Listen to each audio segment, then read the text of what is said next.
ಭಾರತೀಯ ಜನತಾ ಪಕ್ಷಕ್ಕೆ ಹಾಡುಗೊಲ್ಲರಿಗೆ ನರೇಂದ್ರ ಮೋದಿ ಅವರಿಗೆ ಹೋದ ಸರ್ಕಾರದಲ್ಲಿ ನಾವು ಬೇಡಿಕೆಯನ್ನು ಇಟ್ಟಿದ್ವಿ. ಆದರೆ ಆ ಒಂದು ಕಡಿತಕ್ಕೆ ಹಲವಾರು ನ್ಯೂನತೆಗಳಿದ್ದಂಥದ್ದನ್ನ ನಮ್ಮ ಎಲ್ಲ ಮುಖಂಡರುಗಳು ಹೋಗಿ ಅದನ್ನು ಸರಿ ಮಾಡಿದಂಥ ಸಂದರ್ಭದಲ್ಲಿ ಈಗ ಕೊನೆಯ ಹಂತಕ್ಕೆ ಬಂದು ಅಮಿತ್ ಶಾ ಅವರು, ಮೋದಿಜಿಯವರು, ದೇವೇಗೌಡರು, ಯಡಿಯೂರಪ್ಪನವರು ಇವರೆಲ್ಲರೂ ಸಹ ನಮ್ಮ ಮುಖಂಡರುಗಳಿಗೆ ಭರವಸೆಯನ್ನು ಕೊಟ್ಟಿದ್ದಾರೆ. 100ಕ್ಕೆ 100 ನಾವು ಮಾಡೇ ಮಾಡ್ತೀವಿ ಅಂತ ಈ ಹಿಂದಿನ ಸಂದರ್ಭದಲ್ಲಿ ಯಾವುದೋ ಒಂದು ಚುನಾವಣಾ ಭಾಷಣದಲ್ಲಿ ಹೇಳಿದರೆ ಹೊರತು ಈ ರೀತಿಯಾದ ಆಶ್ವಾಸನೆಯನ್ನು ನಮ್ಮ ಮುಖಂಡರಿಗೆ ಯಾರಿಗೂ ಕೊಟ್ಟಿರಲಿಲ್ಲ. ಇವತ್ತು ಕೊಟ್ಟಿದ್ದಾರೆ. ಹಾಗಾಗಿ ಸಮಸ್ತ ಕಾಡುಗೊಲ್ಲರು ಇವತ್ತು NDA ಅಭ್ಯರ್ಥಿಗಳನ್ನು ಬೆಂಬಲಿಸ್ತಾ ಇದ್ದೀವಿ. ಮಿತ್ರರಿಗೆ ನಾನು ಧನ್ಯವಾದಗಳನ್ನು ತಿಳಿಸ್ತೀನಿ. ಈ ಸಂದರ್ಭದಲ್ಲಿ ಇಂದು ಚಿತ್ರದುರ್ಗ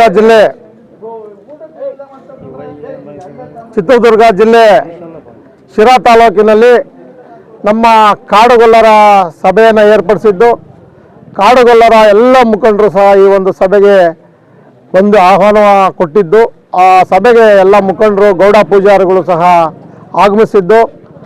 ಇಡೀ ಚಿತ್ರದುರ್ಗ ಜಿಲ್ಲೆಯಲ್ಲಿ ಸಮಸ್ತ ಕಾಡುಗೊಲ್ಲ ಬಂಧುಗಳು ಇವತ್ತು ನಮ್ಮ ಒಂದು ಹೋರಾಟ ಎಷ್ಟೇ ಆಗಬೇಕು ಅನ್ನೋ ನಿಟ್ಟಿನಲ್ಲಿ ಇವತ್ತು ಎಲ್ಲ ಬಂಧುಗಳು ಒಂದಾಗಿ NDA ಅಭ್ಯರ್ಥಿಯನ್ನು, ಭಾರತೀಯ ಜನತಾ ಪಕ್ಷದ ಚಿತ್ರದುರ್ಗ ಲೋಕಸಭಾ ಅಭ್ಯರ್ಥಿಯಾದ ಗೋವಿಂದ ಕಾರಜೋಳ ಅವ್ರನ್ನ ಮತ್ತು ನಮ್ಮ ತುಮಕೂರಿನಲ್ಲಿ ವಿ ಸೋಮಣ್ಣನವ್ರನ್ನ ಬೆಂಬಲಿಸಬೇಕು ನಮ್ಮ ಎಲ್ಲ ಬಂಧುಗಳು ಅಂತ ಹೇಳಿಬಿಟ್ಟು ಇವತ್ತು ನಿರ್ಣಯವನ್ನು ತೆಗೆದುಕೊಂಡು ಪ್ರತಿ ಹಟ್ಟಿಯಲ್ಲೂ ಸಹ ಹೋಗಿ ನಮ್ಮ ವಿಚಾರಗಳನ್ನು ತಿಳಿಸಿ ಇವತ್ತು ಭಾರತೀಯ ಜನತಾ ಪಕ್ಷದ BJP ಅಭ್ಯರ್ಥಿಗಳಿಗೆ ಏನಕ್ಕೆ ಮತವನ್ನು ಹಾಕಬೇಕು ಅನ್ನೋ ನಿಟ್ಟಿನಲ್ಲಿ ನಾವು ಸವಿಸ್ತಾರವಾದ ಒಂದು ಚರ್ಚೆಯನ್ನು ಮಾಡಿ 3 ಪಕ್ಷದಲ್ಲಿ ಇರ್ತಕ್ಕಂಥ ನಮ್ಮ ಮುಖಂಡರುಗಳ ಒಂದು ನಿರ್ಣಯವನ್ನು ತೆಗೆದುಕೊಂಡು ಎಲ್ಲ ಮುಖಂಡರು, ಹಿರಿಯ ಮುಖಂಡರುಗಳ ನಿರ್ಣಯವನ್ನು ತೆಗೆದುಕೊಂಡು ಇವತ್ತು ನಾವು BJPಯನ್ನು ಬೆಂಬಲಿಸೋಕ್ಕೆ ಕಾಡುಗೊಲ್ಲರು, ಸಮಸ್ತ ಕಾಡುಗೊಲ್ಲರು ಇವತ್ತು BJPಯನ್ನು ಬೆಂಬಲಿಸ್ತೀವಿ ಅಂತ ಈ ಸಂದರ್ಭದಲ್ಲಿ ನಿಮ್ಮ ವಾಹಿನಿಯ ಮುಖಾಂತರ ನಾನು ತಿಳಿಸೋಕ್ಕೆ ಇಚ್ಛಪಡ್ತೇನೆ.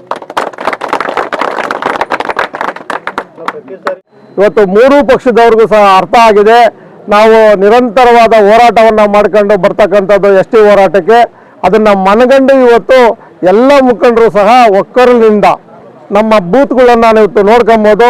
100ಕ್ಕೆ 100 ನಾವು ಕಾಡುಗೊಲ್ಲರು ಇವತ್ತು NDAನ ಬೆಂಬಲಿಸ್ತೀವಿ.